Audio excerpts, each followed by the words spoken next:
Her her Mahadev. మళ్ళీ 8 సంవత్సరాల సుదీర్ఘ వ్యవధి తరువాత నేను ఆ మహాదేవుని యొక్క కృపా కటాక్షములచే నా కుటుంబ సమేతంగా మళ్ళీ ఆ మహాదేవుని సందర్శించడానికై సోమనాథ్ విచ్చేయటం జరిగింది. నమః పార్వతీపతయే హర హర హర మహాదేవ శంభో శంకర. నమ శివాయ నమ శివాయ నమ శివాయ.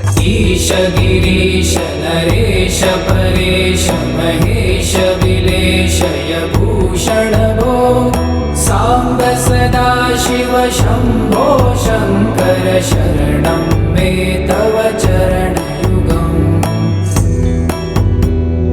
భూమయ దివ్య సుమంగళ విగ్రహయా లింగిత వామాంగ విభో సాంబ సదా శివ శంభో శంకర